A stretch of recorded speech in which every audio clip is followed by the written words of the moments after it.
আল্লাহ আমি টাকা পয়সা চাই না, আমার আসাদকে তুমি একটা কোরআনের হাফেজ বানায় দিও। মার তো আল্লাহ কবুল করেছে। বেটা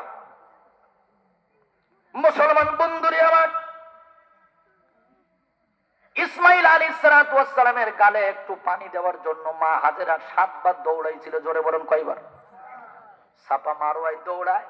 আমার আল্লাহ ডেকে বলে, জিবরাইল দেখ সন্তানের গালে পানি দেওয়ার জন্য মা কেমনে দৌড়ায়।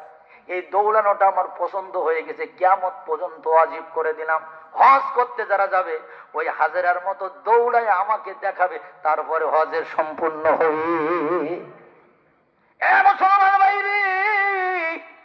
মা একটু দৌড়াইছে সন্তানকে পানি খাইতে দিবে। আমার আল্লাহ এমন পানি দিয়েছে, নাম হলো জমজমার পানি। যখন কিজের পানি? সব পানি বসে খাওয়া সুন্নাত, আর জমজমার পানি দাঁড়াই খাওয়া সুন্নাত। অন্য পানি খেলে তৃষ্ণা মেটে, ক্ষুধা মেটে না। আর জমজমার পানি খেলে তৃষ্ণাও মিটে যায়, ক্ষুধাও মিটে যায়। জোরে বলা যাবে কি সুবহানাল্লাহ? এমন বরকতের পানি আল্লাহ দিল, সারা পৃথিবীর মানুষ যদি একসাথে পানি খায় 1 ইঞ্চি পানি ওরা কমাইতে পারবে না, কারণ ওই পানির মধ্যে বরকত। এ যুবক ছেলেরা শুনিরা, মা একটু মেহনত করলো আর আল্লাহ রহমতের পানি জমজমার পানি দিল।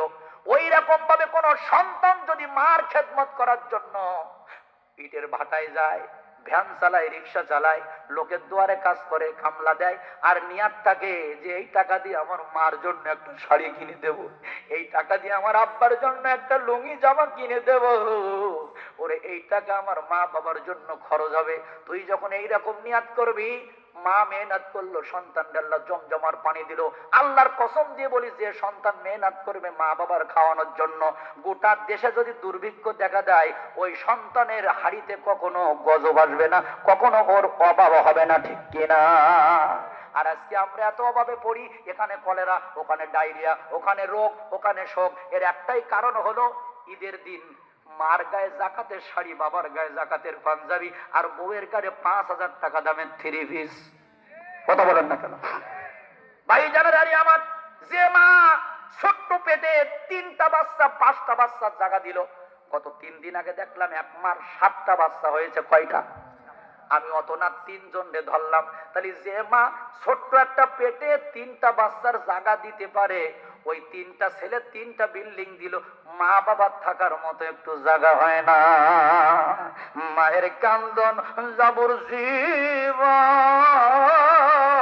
2-4 মাস বোনের কান্দন রে, ঘরের পরিবারের কান্দন কয়েকদিন পর থাকে না। দুঃখের দরদি মা, জনম দুঃখিনী মা, গর্ভধারিণী আমার জনম দুঃখী মা। কবি ইকো কমাইতেন, কবি কি বলছে জানেন? এই কথাটা কত ভালো।